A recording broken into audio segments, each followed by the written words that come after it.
Добрый вечер. Вы смотрите программу «Якутия в деталях». Меня зовут Ирина Ефимова. Чтобы жить обеспеченно, недостаточно просто много зарабатывать. Нужно еще научиться правильно тратить деньги. В России немногие люди об этом задумываются, но основы финансовой грамотности доступны и полезны всем. С помощью этих правил можно, например, быстрее купить собственное жилье, накопить на другие материальные блага и при этом не упасть в долги. Так, в нашей республике проводится большая работа, направленная на повышение финансовой и бюджетной грамотности. Например, с 23 по 28 октября в Якутии пройдет марафон финансовой грамотности в муниципальных образованиях. Как он будет проводиться, какие цели и задачи при этом ставятся и почему необходимо каждому овладеть навыком финансовой грамотности, сегодня поговорим с министром финансов Республики Саха-Якутия Валерием Жандоровым. Валерий Алексеевич, добрый вечер. Добрый вечер. Ну вот, как я уже сказала, да, большое внимание уделяется финансовой грамотности. Что у нас в республике по этому поводу делается? Действительно, повышение финансовой грамотности – это задача уже общенациональная. В республике мы проводим эту работу с 2012 года. И каждые 3 года принимаем программу. Сейчас мы работаем по программе 2021 по 2023 год по повышению финансовой грамотности в Республике Саха-Якутия. Здесь мы работаем, конечно, совместно с нашими партнерами. Основной партнер – это Национальный банк Республики Саха-Якутия, отделение Центрального банка, поскольку стратегия повышения финансовой грамотности, она подписана по всей стране Минфином России и Центральным банком России. Соответственно, в субъектах Федерации это реализуют финансовые органы и подразделения Центрального банка на территории. Повышение финансовой грамотности, безусловно, ведет к тому, что повышает саму финансовую культуру. Самое главное – это, конечно, культура обращения с личными финансами. В первую очередь, это то, что обеспечивает им достаточность ресурсов. И второе, конечно, это защита от любых форм мошенничества. И знать об этом нужно, конечно, каждому человеку. Финансовая грамотность направлена в первую очередь на понимание того, как обращаться со своими личными финансами. Так? И для этого на самом деле проводится достаточно большой круг мероприятий. У нас работает Центр компетенции по финансовой грамотности, который мы образовали в 2021 году на базе финансово-экономического колледжа имени Фадеева. Их работа в течение года образует свыше 70 мероприятий различной направленности. Причем мероприятия охватывают все аудитории. Школьные, дошкольного возраста, студентов, предпринимателей, работающие трудовые коллективы, пенсионеров и так далее. Так? Это такая просветительская работа, да? Просветительская такая работа, да, да, получается? Безусловно. Причем она в разных формах проводится. Это лекции, семинары, фестивали, онлайн, офлайн встречи. Вот такие мероприятия у нас проводятся, и 2 практики, например, в 2023 году вошли по итогам всероссийского конкурса в лучшие практики регионов. Это 2 мероприятия. Это какие? Семейный фестиваль, который проводится весной в режиме онлайн-офлайн, который готовит как раз наш Центр финансовой грамотности. И там сделаны лекции, игры для детей, для родителей, для пенсионеров, так, с привлечением управления федеральной налоговой службы, Роспотребнадзора, Фонда социального страхования, нашей социальной службы. Весь спектр, начиная как работать с банковскими продуктами, какие есть льготы, как их получать и так далее. Ну и как строить семейный бюджет, да? Как... И вот этот фестиваль вошел как лучшая практика среди региональных практик. То есть она будет теперь в других регионах применяться? Да, это вот каталог лучших практик регионов называется. Так? И вторая? И вторая, она всегда у нас проходила. Это телевизионная олимпиада среди школьников. Называется «Лучшее ивент-мероприятие среди субъектов».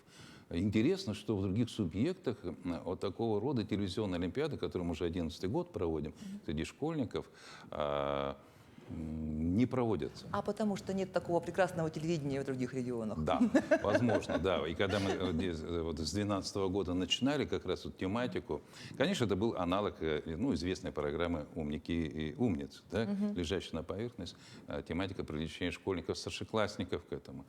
Конечно, здесь у нас очень сильно помогает Министерство образования, управление образования на местах. И, конечно, дети, я вижу с каждым годом, как у них растет знания, понимания финансовой грамотности и экономики. Так? Это очень радует, потому что и с каждым годом в целом наша информационная среда помогает в этом. Я думаю, что работа в целом в Российской Федерации этому очень сильно способствует. То есть и охват составляет, допустим, в прошлом году, если мы начинали с 3000 граждан, то в прошлом году охват мероприятием был 170 тысяч граждан. В этом году уже за 9 месяцев 93. То есть план работы Центра компетенции финансовой грамотности, он формируется, при этом корреспондируется с планами центральных органов, так, компетенции методологических центров, которые находятся при РЭУ имени Плеханова, при ВШИМе, с которым мы очень тесно контактируем с точки зрения подготовки. Так? И в этом году 90 тысяч. В прошлом году, в принципе, и до этого тоже делались замеры так называемой финансовой грамотности, уровня финансовой грамотности. А вот как их делают? Через соцопросы? Да. Вот методика основывается, вот наша методика, которую мы в прошлом году применили, да, впервые на базе Объединенной ассоциации экономического развития, да, Европы и Евразии. Это достаточно распространенный метод, который мы взяли в основу. Он состоит из 3 индексов. Индекс финансовой, из 3 частных индексов. Это знания, навыки и установки. Так? И по каждому вопросу, в целом это 50 вопросов, по каждому там 10, там 7 и 3. Вот 3, кстати, на установку всего лишь 3. Да? Опросы проводились таким образом, что часть вопросов шла в режиме интернет на Яндекс, да? Там, где удаленно, это телефонные опросы, и даже в некоторых случаях позволялось анкетирование. Причем мы учитывали анкетирование как на русском языке, так и на якутском языке анкетирование. И что показали эти замеры? Вот, что Хорошо показали? у нас? Индекс, да. Я назову такую цифру, 13,19. Суммарный индекс 21. С 1 по 10 это считается низкий. Понятно, да? С 10 по 15 средний уровень финансовой грамотности. С 15 по 21 сумма баллов. Это высокий уровень финансовой То грамотности есть населения. до высокого мы пока не дотягиваем, но близко к тому. Да, но мы в среднем уровне. У нас 13,19, что на самом деле чуть выше, чем в среднем по Российской Федерации при этой же методике. Так? Индекс финансовой грамотности. Первый индекс знания, они достаточно высокие, они выше среднего у нас, так? Вот, знания, вопросы касаются установок знаний вкладов, займов, простейших расчетов процентов, значит, и формирования семейного бюджета, вот как раз таки. Вот такие вопросы. Вот. Вернее, по знанию это арифметические. Навыки – это как раз создаете ли вы семейный бюджет, ведете ли вы учет доходов и расходов. Это те вещи, которые мы везде уже сейчас слышим и привыкаем к ним. Что нужно вести учет своих доходов, расходов, да? Рассматривать долгосрочные инвестиции, вложения рассматривать, к чему мы еще не привыкли. Да? На самом деле это нужно откладывать, в том числе и обеспечить свою пенсионную. И третье – это установки. Установка на то, есть ли у нас установки на долгосрочные накопления, вложения. Так? И умение выбрать между предложениями, которые делают в этой сфере. Вот, к сожалению, вот знания и навыки у нас выше среднего, а вот установки пока ниже не среднего, к сожалению. Так? Хотя в целом общий индекс, он выше среднего, что очень радует. Это мы делаем сравнение с замером 2020 года, а он выше появился. Так? Вот. Почему это важно? Вот как раз это отражает, в каких направлениях нам нужно работать больше всего. Если в 2019 году, когда мы делали замеры по методике ОСР, да, то как раз там были знания ниже. Сейчас мы видим, что они подтягиваются, нужно работать с навыки установкой. почему у нас высокие всегда? И тогда комментировал это. И здесь навыки даже работы с банками в платежной системе, онлайн, они у нас выше, потому что к этому заставляет нас условия проживания. Всегда так говорю, да? У нас выше работа в онлайн-режиме, в удаленном режиме с банками, потому что это просто погодные условия нас приучили к этому. Так? Выше гораздо, чем в Российской Федерации. Очень интересно. А вот установки, вот здесь над этим учиться, что нужно быть работать. достаточно аккуратными, четкими, ясными и так далее. Мы работаем в прямом эфире, и можно задать вопрос, позвонив в студию по номеру 8 41 12 42 14 39. Можно отправить сообщение в Телеграм на номер 8 914 235 0502. И, конечно, задать вопрос можно через наше мобильное приложение. Чтобы его скачать, надо отсканировать QR-код, который вы видите на экране, зайти в прямой эфир и в всплывающем окне задать ваш вопрос. Ну, давайте подробнее теперь поговорим, да, и немножко про школьников, потому что не так давно вы приходили к нам в гости и рассказывали о пилотном запуске по школьному инициативному бюджетированию. Вот что это за программа, сколько школ там участвует? Да, вот понятие, да, школьное инициативное бюджетирование. Это часть программ, которая базируется на уже достаточно широко развитой у нас практике программ поддержки местных инициатив. Это называется инициативное бюджетирование. Да? Помните, мы с 2017 года начали, и уже сейчас почти 1900 проектов, более чем 300 муниципальных образований ежегодно за этот период мы провели. Ну вот это если когда... коротко, инициативное бюджетирование – это когда населению нужно что-то, вот. они собираются и голосуют, выбирают, за голосуют. тот проект. И когда большинство, именно этот проект финансируется вот в районах, исходя сейчас, мы из бюджета выделяем 2 миллиона. И таким образом, конечно, вот вопросы местного значения, то есть водоотведение, наоборот, водопровод летний, благоустройство, скверы. У нас, конечно, были победители всероссийских конкурсов. Это прекрасные проекты в Чурапче, прекрасные проекты в селе Мая за этот период и так далее. И сейчас возникла тематика, что это взрослое население. Да? Теперь мы говорим про школьное. А вот это что такое? В школах, да. Теперь мы хотим... Это благоустройство и это школы? в России, это да, в школах инициативное бюджетирование. Тоже на принципе того, чтобы школьники сами предлагали, что им нужно в школе, какой проект реализовать. То есть на что тратится бюджет школы? Нет, мы выделяем отдельные деньги для этого. Если мы на ППМИ ежегодно выделяем 500 миллионов для взрослых проектов местного населения, то в этом году мы выделили по 300 тысяч на школы. Это в этом году пилотные проекты участвуют. 10 школ, 8 в городе Якутске и 2 школы городского округа Жатай. 300 тысяч на каждую школу. В рамках вот этого небольшого бюджета они могут реализовать проект. И что они предлагают? Вот, сам принцип понятен. То есть а для этого же мы провели что? Научно-исследовательский финансовый институт Минфина России, который как раз курирует программу инициативного бюджетирования по всей Российской Федерации. Так? Они провели обучающий семинар весной. Это участвовали школьники вот этих 10 пилотных школ, педагоги о том, как реализовать проект. Их обучили проектному управлению, тому, что нужно сперва создать идею, потом выдать проект, потом организовать некоторую смету, потом презентовать ее, защиту пройти. Да? И это несколько групп в одной школе, несколько проектов. И потом выйти на предмет голосования, какой проект лучший, и он должен быть реализован. И затем рассказывали, как он должен быть реализован по этапам. Смета, закупки, реализация, контроль. То есть весь процесс, То есть в котором все школьники серьезно. должны почувствовать, что вот они предложили идею, потому что предложить идею у нас достаточно... Ну, идей много у всех. Да. А вот как ее притворить, вот этому большая группа экспертов работала, так, из национальной НИФИ, это специальная группа, которая внедряет инициативное бюджетирование. Тогда впервые познакомились наши школьники, педагоги с этой. А вот сейчас, осенью они еще раз второй раз приезжали, и мы уже пригласили из Нерюнгри, Мирного, ближайших улусов, которые мы планируем в следующем году распространить. Отзывы. Я специально спрашиваю, какие отзывы у детей, педагогов и значит, экспертов, да, которые тренинги проводили эти, так. Говорят, сперва молчали, ждали. А вот к концу уже даже первого дня вот этого тренинга у них горели глаза, они предлагали уже проект, они поняли идею, их она захватила. Что здесь важно? Школьники через вот эти реализацию проектов проходят способ вместе работать, так? Аргументировать, выдвигать и реализовать проект. Это называется уже некоторые зачатки проектного деятельности проектной. Да? Ну и самое важное, когда в реализации мы увидим, как они реализуют.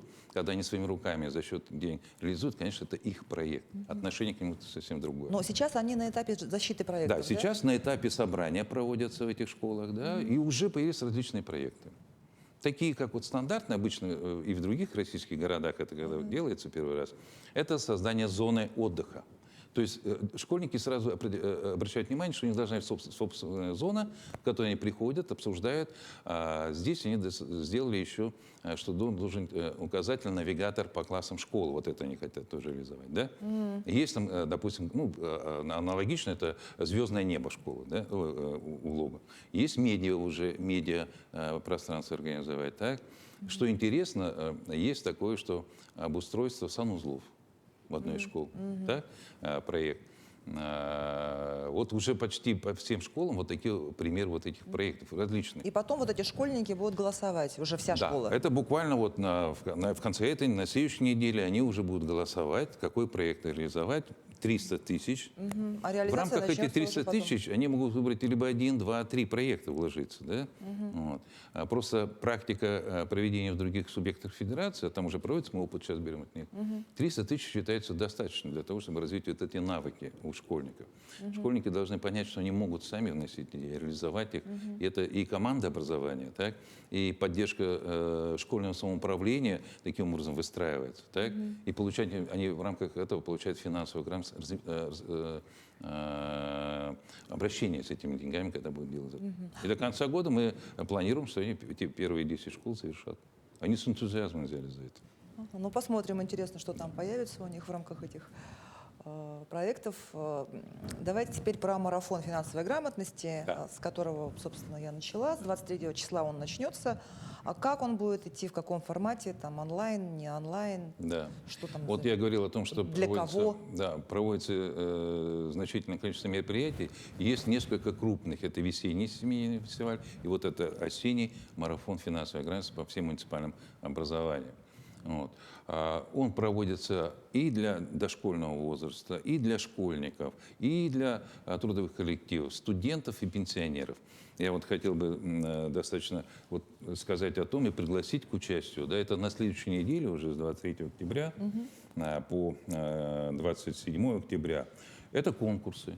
Конкурс рисунков «Семейный бюджет» среди 6-12 лет школьников. Да? Конкурс плакатов «Финансовое мошенничество» среди школьников старших классов и студентов. Так?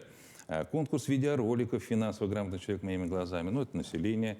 Республиканская олимпиада по финансовой грамотности. Школьники и студенты. Это будет дистанционный. Так? В понедельник у нас день дошколят. Открытые уроки финансовой грамотности среди воспитанных детских садов. Во вторник день школьника и студента. Это лекции на тему общественные финансы, развитие инициативного бюджетирования. Это с онлайн-трансляции. Лекции на тему финансовой киберграмотность, финансовая безопасность. Тоже для школьников и студентов. Очная и отдельно с онлайн-трансляцией. Так? Открытые уроки финансовой грамотности. Отдельно у нас Банк России проводит достаточно широкую программу тоже уроков грамотности, которые подключаются в наши школы. И в этом году охват составил почти 70%. Мы проводим с Министерством образования. В определенные дни, часы можно подключиться и получить онлайн-уроки Банка России. Это по всей России делается. Да? Налоговые льготы для физических лиц. Это среда, 25 октября, день трудовых коллективов. Это онлайн. Тоже подключением, пожалуйста, трудовых коллективов и все. Как выбрать финансовую услугу и избежать финансовых потерь. Это лекторы Банка России. Тоже в режиме онлайн проводят. Так? Четверг, 26-го, это уже День мудрых. Лекция на тему «Осторожно, телефонные мошенники, признаки обмана». Это также лекторы Банка России и МВД Республики будут в режиме онлайн. Очно для пенсионеров, и мы уже проводили такого характера, это уже очно тоже направлено на как обезопасить себя и своих близких от финансового мошенничества. Ну и в пятницу, День молодежи, это интерактивные лекции, квест, игры среди студентов, вузов и ППО, СПО. То есть вот эти мероприятия... Ну, то есть для всех возрастов? Да, для всех возрастов, по дням, онлайн. И я очень прошу зайти на сайт Центра финансовой грамотности Республики Саха-Якутия. Он называется fingramyakutia.ru. Полностью... Отдельный сайт? Да, отдельный сайт. Там всегда очень много тем, лекций, не только, которые проводят наши, но и Банк России, Минфин России, РЭО и так далее. Но вот я услышала, что там отдельно будет звучать тема мошенничества. Да. Вот это такая, животрепещущая, в общем, тема. Очень. Причем не так давно мы это отдельно в студии обсуждали, летом. И меня удивило то, что если мне всегда казалось, что в группе риска в основном пожилые люди. Да. А оказалось, что самое большое количество случаев случается как раз с взрослыми работающими людьми в возрасте там, от 30 до 50 Да. лет. Вот, меня это немножко удивило, конечно. Ну, это неудивительно, на самом деле. У нас обладают финансовыми ресурсами кто? Ну, Работающее население более старшего возраста, 30-45-летнего. Да? Хотя, конечно, мы читаем регулярно, что и люди пенсионного возраста попадают. К сожалению, это очень острая тема. По итогам первого полугодия, по данным Министерства внутренних дел, числится совершение почти 900 случаев преступления, это называется, так? И 476 миллионов перечислено машин. 476 миллионов? Это за первое сколько? полугодие. За полгода? Да. Это же вот то, что, с чем нужно бороться. Почему вот сейчас у нас создана группа из представителей Минфина Республики, Национального банка Республики, налоговой службы, полиции, да, Министерства внутренних дел. Мы разбираем это как ситуацию сейчас, да, что нам нужно с точки зрения профилактики внедрять. И тут я, честно говоря, думаю, что роль СМИ, в какой форме довести, телевидение, интернет, телеграм-сайты, газеты. Мы должны подготовить тот почти регулярный контент, который должен даваться как почти социальная реклама, доводить до наших телезрителей, слушателей, населения. Так? Почему? Потому что формы мошенничества, кибермошенничества, телефонного мошенничества и кибермошенничества, они все время меняются, транслируют. Вот, например, я хотел бы привести примеры 6 особенно распространенных и как от них, ну, вкратце, буквально. Да? Вот. То есть мошенники размещают через сайты объявлений продавец-покупатель. Мошенники часто размещают на сайтах объявлений Авито, Дром, Юла, Доска, ИКТ и других информацию о продаже какого-либо товара, сдаче в аренду жилых помещений и так далее. Так? И при этом просят для оплаты продиктовать реквизиты банковской карты, поступивший смс-код или перекид по ссылке, а также задаток путем перевода на его банковскую карту. Получив данные сведения, мошенник получает доступ к мобильному приложению. То есть что нужно делать, если я хочу Как избежать? Да. Не говорить и никуда не вводить никогда данные своей банковской карты, номер банковской карты, CVV-код и срок действия карты, кроме тех сайтов. На сайтах этих есть безопасная система платежей. Не нужно на человека выходить и говорить ему, когда вам звонят. Напрямую? Да, напрямую, да. Ну, взламывают страницы в социальных сетях, сейчас тоже распространено, да? То есть мошенник покупает взлом и ВКонтакте, в Одноклассниках, в Инстаграм. Ну, приходит сообщение от знакомого, помоги. Да, вот сейчас мы тяжелая ситуация. сталкивались часто среди знакомых, что заболел родственник, им хватает на срочную покупку, привезти, такие сообщения поступают. Ну, тут нужно перезвонить просто человеку, да? Правильно. Нужно просто связаться со своим знакомым по другим каналам и получить подтверждение. Да? Ни в коем случае не переводить сразу онлайн. С использованием интернет-сайтов, да, когда получают денежные средства за закупку товара сайта по предоплате. Тоже необходимо проверять интернет-сайты по отзывам, введя сайт, например, в Google, ну, узнать, это реальный сайт или нет. Совершение под предлогом компенсации за приобретенные биоактивные добавки, это может не часто встречается, но тем не менее. Пишут и говорят, что они могут предоставить вам компенсацию, да, за купленные там вещи и так далее. Вот. Ну, то, что в лотерее выиграли, это часто распространено, я думаю, что на это не надо реагировать, да, звонки. Вот. Сейчас очень распространено... А вот эта вот история, когда приходит сообщение, что в конкурсе проголосовать. Сейчас да, это вот популярная... Проголосуй за мою племяшку. Да, это вот сейчас самая популярная мошенническая схема, да? Когда вы переходите, вы же ссылку нажимаете, переходите на сайт, этого ни в коем случае нельзя делать. Вы переходите на сайт, через который взломают ваш телефон и аккаунт, так? То есть вообще ни по каким ссылкам не ходить, никому данные банковской карты не сообщать? Да. И когда вам звонят незнакомые люди, представляются сотрудниками правоохранительных органов, банков, они никогда не звонят сотрудникам банков. И при этом рекомендуется не разговаривать с ними, прекращать телефонные звонки. Ну, то есть вешать трубку просто. А? Просто вешать трубку. Да. просто вешать трубку. А я вот такой совет еще Еще одна слышала. интересная, вот это ладно, то, что вот людей ввязывают, ну, втягивают, чтобы помочь там или так далее, да, или наоборот сказать, что у них неприятность с банковским счетом, да, это не слушать. А есть еще такое, которое, конечно, играет на интересе людей, предлагая инвестировать средства и получить высокую доход и прибыль. Это через сайт могут они предлагать, там, А вот с этим как быть? Потому что вы же, вкладывая в ценные бумаги и так далее. вот, вы же Для сами этого сказали, что есть... навыков Да, людей да, мало. Да. А для этого есть банки, имеющие лицензию на работу. Обратиться в Сбербанк, ВТБ и так далее. И все предложат услуги по ценным бумагам. А на сайте предлагают вам заработать не 10 годовых, а 200 годовых. Конечно, это риски, конечно, это так далее. То есть если инвестировать, то через банк. Конечно, конечно. Особенно через те финансовые компании, которые имеют лицензию. А для этого, конечно, нужно иметь, что на сайте даже должна быть лицензия. Наши, конечно, ну вот, если так говорить образно, мошенники играют на двух человеческих качествах, как это обычно, к сожалению, бывает, на жадности и страхе. Первое – это вызвать страх, что ваши деньги хотят утащить, надо произвести действие, или там, помните, родственник попал в беду и так далее. Второе – это на жадности, когда предлагают 120, 200, 300% годовых в сделках.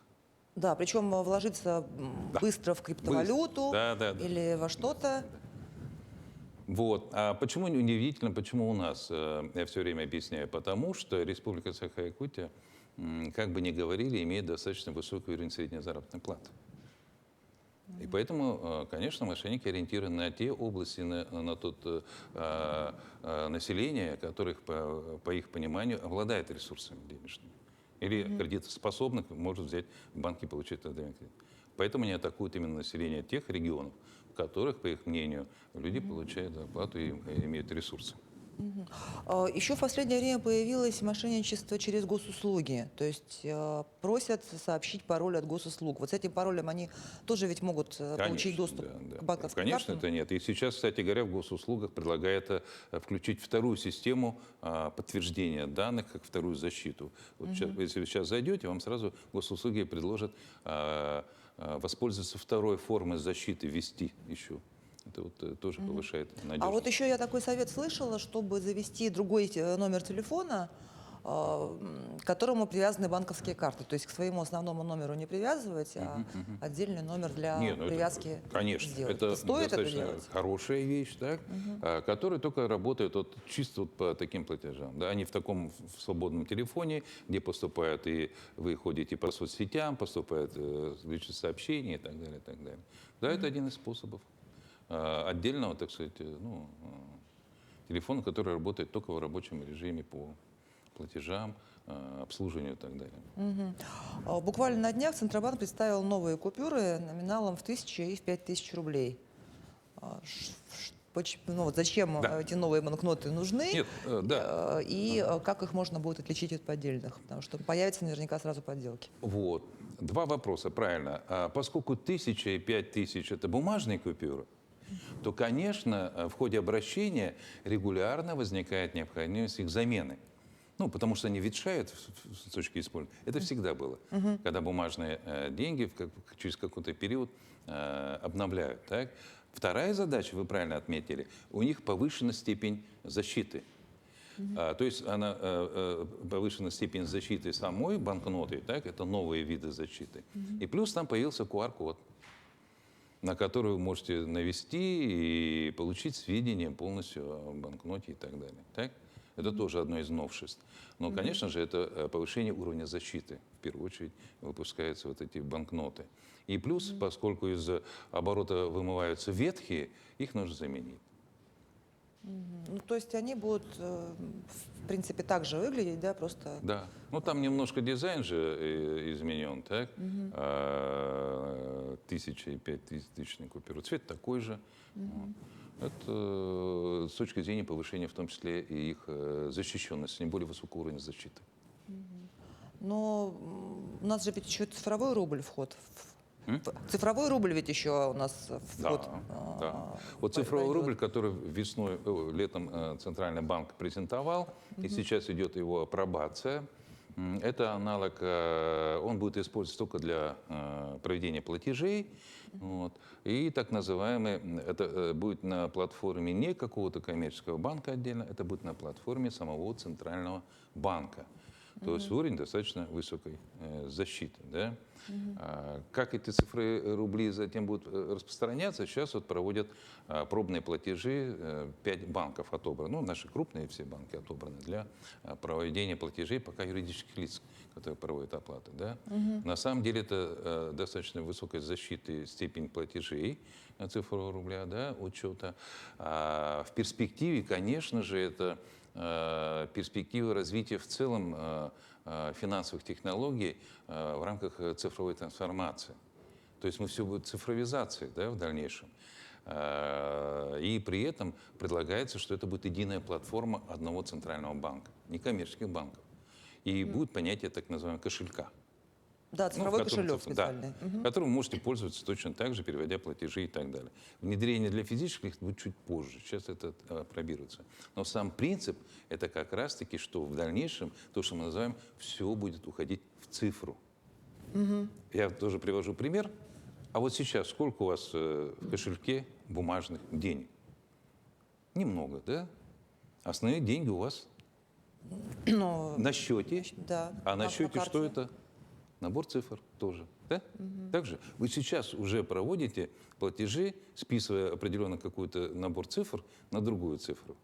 Называется перевод рублей, денег. Так ведь? И поэтому в дальнейшем, когда будет кошелек, он, цифровой рубль будет. То есть под него, если под это то, что у вас сейчас эмиссия денег производится, там тоже будет, но уже цифрового рубля.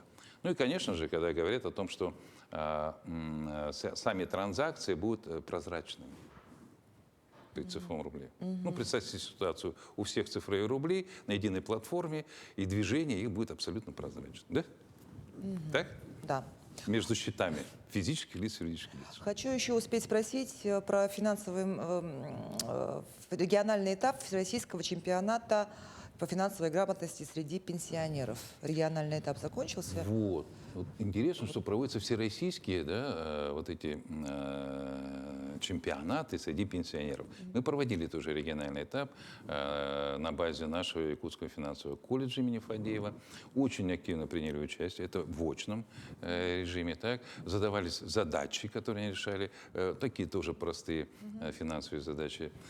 И у нас вот на региональном этапе я хотел бы назвать все-таки фамилии, да? Да, давайте, у нас пара минут до конца эфира есть, как раз у меня нет успеем таких, фамилии Вот, назвать. региональный этап. Почему я хотел бы их назвать? Почему? Потому что вот эти чемпионаты для пенсионеров, они очень важны, да?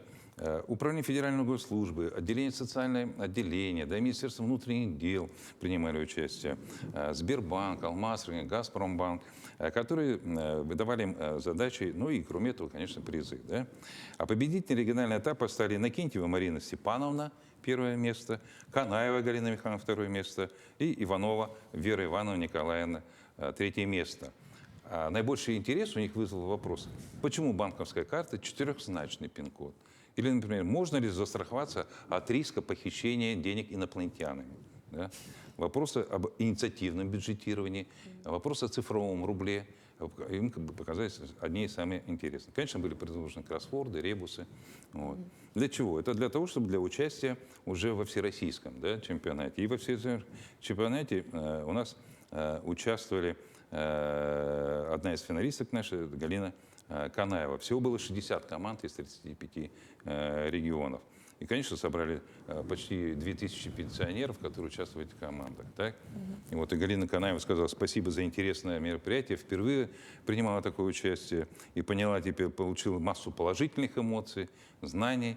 И теперь она поняла, что мне нужно изучить в рамках повышения своей финансовой грамотности. Но если это чемпионат, они же там какую-то медаль получают? Да, призы, ну, мы вот, допустим, Алмаз Энергеймбанк тоже учредил Отдельный приз. у нас региональные свои отдельные призы для наших конкурсантов. И кроме того, мы всех участникам подарили бесплатную выставку, 3 графика из Санкт-Петербурга ознакомиться в Национальном художественном музее. Мгм.